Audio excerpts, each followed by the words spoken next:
తెలుగు సంబరాల తీయదను అలనాటి రుచుల సరికొత్త రూపం పరంపర స్వీట్స్. నమస్తే, వెల్కమ్ టు సుమన్ టీవీ. నేను మీ సాయి భైరి. ఆంధ్రప్రదేశ్లో అమరావతి రాజధాని పునర్నిర్మాణంలో భాగంగా ప్రధాని మోదీ పర్యటన ఖరారైపోయింది. ఆయన ఇక్కడికి వచ్చి పలు కార్యక్రమాలు లేదా కొన్ని స్టేట్మెంట్లు కూడా ఇవ్వబోతున్నట్టుగా తెలుస్తుంది. దీనికి సంబంధించిన పూర్తి వివరాలు తెలుసుకుందాం. మనతో పాటు Suman TV news chief editor Keshav గారు ఉన్నారు. సార్ నమస్తే. నమస్తే. సో ప్రధాని మోదీ అమరావతి పునర్నిర్మాణ కార్యక్రమంలో భాగం కాబోతున్నారు. ఈసారి ఏమి ఇవ్వబోతారు, ఎలాంటి వరాలు ఇస్తారు, ఏం చెప్తారు అనేటువంటి క్యూరియాసిటీ అయితే అందరికీ ఉంది. ఈ షెడ్యూల్ ఏం జరగబోతుంది? షెడ్యూల్ అయితే క్లారిటీ వచ్చేసింది. మధ్యాహ్నం 2 గంటల తర్వాత 2వ తేదీన 2 గంటల తర్వాత ఆయన అమరావతి రీచ్ అవుతారు. 4 గంటలకి సభ అనేటువంటి ప్రణాళికను రెడీ చేసుకున్నారు. పిఎంఓ ఇచ్చినటువంటి డైరెక్షన్స్ మేరకు ఒక రోడ్ షో కూడా ఉంటుంది. అమరావతిలోకి వెళ్ళేటువంటి మార్గంలో ప్రధానమంత్రి దాదాపు 1,00,000 మందిని కలిసేటువంటి అవకాశం ఉంటుందని చెప్పి అంచనా వేస్తున్నారు. ఇక 5 లక్షల మందితో ఈ సభ ఉండేటువంటి అవకాశం ఉంది. దానికి సంబంధించి ఆల్రెడీ మొన్న ఉగాది P4 కార్యక్రమం నిర్వహించినటువంటి వేదిక దాదాపు 250 ఎకరాల భూములను అక్కడ చదును చేసి ఒక ఈవెంట్ సక్సెస్ఫుల్గా నిర్వహించారు. సో అదే ప్లేస్లో ఇప్పుడు ప్రధానమంత్రి పర్యటనకి సంబంధించి కూడా ఏర్పాట్లు సాగుతున్నాయి. చీఫ్ సెక్రటరీ విజయానంద్ గారు రివ్యూ చేశారు. దానికి సంబంధించి 9 మార్గాల్లో ప్రజలు రావడానికి బయటికి వెళ్ళడానికి అనువుగా ఏర్పాట్లు చేయాలని చెప్పి డిసైడ్ చేశారు. ఇక ప్రధానమంత్రి వచ్చినాక ఏం చెప్తారు అనే దాని మీద ఇప్పుడు అందరిలోనూ ఆసక్తి ఉంది. అయితే ఒకటి ఏంటంటే 1,00,000 కోట్లకి సంబంధించినటువంటి పనుల ప్రారంభోత్సవం అయితే ఖచ్చితంగా ఉంటుంది. ఎందుకంటే అమరావతి పనులే మనం లెక్క కనిపిస్తుంది. 65,000 కోట్ల రూపాయలకు సంబంధించినటువంటి కాంట్రాక్టుల్ని ప్రభుత్వం ఇప్పటివరకు 47,000 కోట్ల రూపాయల వరకు టెండర్స్ ఫైనల్ చేసింది. బహుశా 1వ తారీఖు వరకు టైం ఉంది కాబట్టి 1వ తారీఖు లోపు మరికొన్ని క్లియర్ అయ్యేటువంటి అవకాశం ఉంది. 10-15 రోజుల్లో, ఈ 10-12 రోజుల్లో మరికొన్ని క్లియర్ అవుతాయి. తర్వాత నాగాయలంకలో DRDO ప్రాజెక్టు పైన కూడా అధ్యయనం జరుగుతుంది. కర్నూలు జిల్లాలో డ్రోన్ సిటీకి కూడా వర్చువల్గా శంకుస్థాపన చేసేటువంటి అవకాశం ఉంటుంది. సో వీటన్నిటినీ కలుపుకొని చూస్తే కనుక 1,00,000 కోట్ల రూపాయల పనులు అనేది చాలా క్లియర్గా కనిపిస్తుంది. సో ఇది ఒక ఆస్పెక్ట్, అంటే డెవలప్మెంట్కి సంబంధించి ఏమేమి యాక్టివిటీస్ ఉంటున్నాయి అనేది. సభ రాజకీయ సభలాగా ఉంటుందా లేదా ప్రభుత్వ కార్యక్రమం లాగా ఉంటుందా అంటే 100% ఇది ప్రభుత్వ కార్యక్రమంలా ఉంటుంది. ఇంకోటి ఏంటంటే మరికొంతమంది అతిథుల్ని కూడా ఆహ్వానించేటువంటి అవకాశం ఉంది. ప్రధానమంత్రి ముఖ్య అతిథిగా ఉంటారు. ప్రధానమంత్రితో పాటు గతంలో ఇతర రాష్ట్రాల ముఖ్యమంత్రులను ఆహ్వానించారు. అదే పద్ధతిలో ఈసారి కూడా ఆహ్వానించేటువంటి అవకాశాలు ఉండొచ్చు. ఇతర రాష్ట్రాల్లో కూడా ముఖ్యంగా తెలంగాణ నుంచి, అటు తమిళనాడు నుంచి కూడా పిలిచేటువంటి ఛాన్సెస్ ఉండొచ్చు. ఒడిశా నుంచి కూడా పిలిచేటువంటి అవకాశం ఉండొచ్చు. సో ఇవన్నిటిపైన కూడా ఇప్పుడు ప్రస్తుతం చర్చలు, సంప్రదింపులు జరుగుతున్నాయి. అయితే ప్రధానమంత్రి ఏ ప్రకటన చేస్తారు అనేటువంటి దానిపైన 2 అంశాలు. గెజిట్ అనేటువంటి అంశం చుట్టూ ఇప్పుడు ఎందుకు గత 4-5 రోజులుగా second phase Amaravati land pooling అనే చర్చ నడుస్తూ ఉందంటే, గెజిట్ ఇచ్చేలోపే అమరావతి రాజధాని ప్రాంతానికి సంబంధించి ఒక సమగ్ర స్వరూపాన్ని క్రియేట్ చేయాలని చెప్పని రాష్ట్ర ప్రభుత్వం ఆలోచిస్తుంది. సో అందులో భాగంగానే వరుసగా 1-4 ఆప్షన్స్ని చర్చిస్తూ ఉండడం, అవి బయటికి రావడం, మీడియాలో చర్చకి రావడం అనేది ఇప్పుడు జరుగుతూ ఉంది.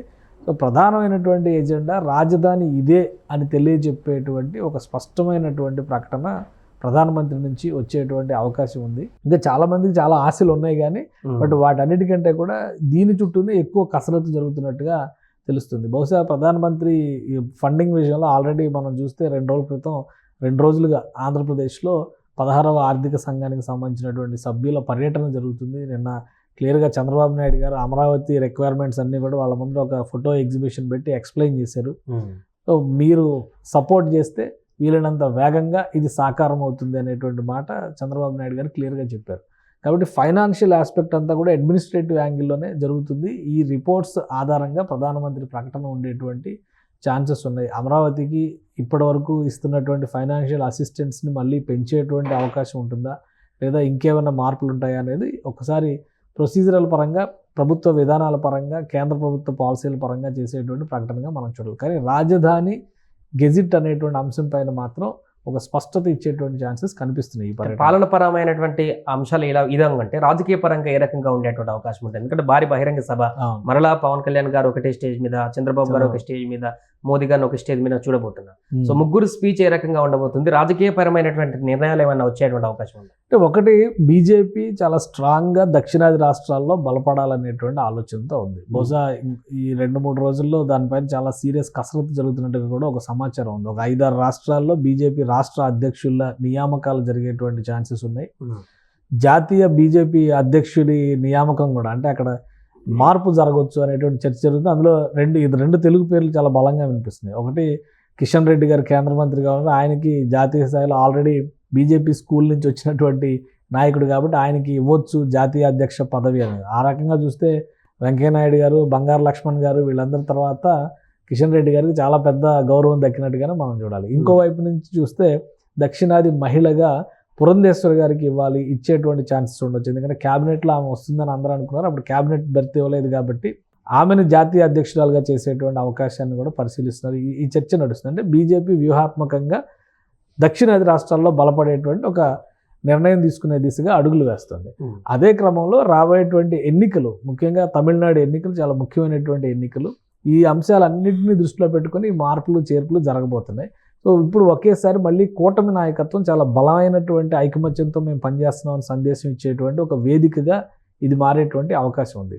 రాజధానికి సంబంధించి ఇప్పటివరకు ఒక అపోహ, ఒక భయం, ఆందోళన ఉండేది. కూటమి ప్రభుత్వం వచ్చిన తర్వాత ఆ భయాలు, ఆందోళన చాలా వరకు తొలగిపోయినాయి.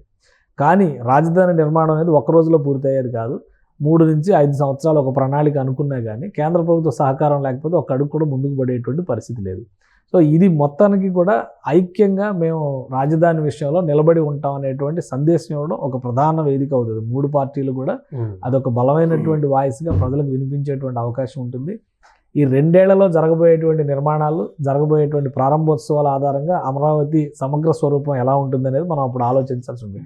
సో దానికి ఒక భరోసా వేదికగా మనం ప్రధానమంత్రి సభని చూడడానికి అయితే అవకాశం ఉంటుంది. అండ్ ఇంకోటి, సౌత్ స్టేట్లో ఈ మధ్యలో జరుగుతున్నటువంటి కొంత ఆందోళన, ముఖ్యంగా తమిళనాడులో హిందీని మా మీద రుద్దుతున్నారనేటువంటి అంశానికి సంబంధించి ఇప్పుడు ముగ్గురు కీలక నేతలు ఒకే సభ మీద ఉంటున్నారు కాబట్టి సౌత్ స్టేట్ల అన్నిటికీ కూడా ఒక మెసేజ్ పంపేటువంటి అవకాశం దీని ద్వారా దక్షిణాది రాష్ట్రాలకి ఒక బలమైనటువంటి సందేశం ఇస్తారు. మీరు చెప్పినట్టుగా ఒకటి, భాషపరమైనటువంటి చర్చ. రెండోది, లోక్సభ సీట్ల పెంపు విషయంలో దక్షిణాది రాష్ట్రాలకి అన్యాయం జరుగుతుంది జనాభా ప్రాతిపదికన చేస్తే అనేటువంటి చర్చ. ఈ రెండింటికి ఒక బలమైనటువంటి భరోసాని, సమాధానాన్ని ప్రధానమంత్రి ఇచ్చేటువంటి అవకాశం ఉంటుంది. ఆంధ్రప్రదేశ్కి ఇచ్చేటువంటి భరోసాలో అభివృద్ధి, అమరావతి అనేది ఒక ప్రధానమైన ఎజెండా అయితే, దక్షిణాది రాష్ట్రాలకు ఇచ్చేటువంటి భరోసాలో ఇది చాలా కీలకమైనటువంటి పాయింట్ అయ్యే అవకాశం ఉంటుంది. ఎందుకంటే రేపు సీట్ల సంఖ్య పెరిగితే దక్షిణాది రాష్ట్రాల ప్రాధాన్యం తగ్గిపోతుంది అనేటువంటి ఒక అపోహ బలంగా నాటేటువంటి ప్రయత్నం జరుగుతుంది.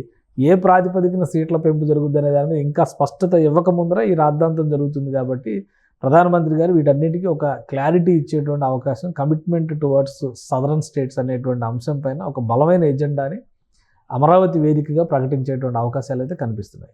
రైట్ సార్, అది ప్రస్తుతం ప్రధాని మోదీ అమరావతి పర్యటనకు సంబంధించిన షెడ్యూల్ కూడా ఖరారైపోయింది. మే 2వ తారీఖున ఆయన అమరావతికి రానున్నారు.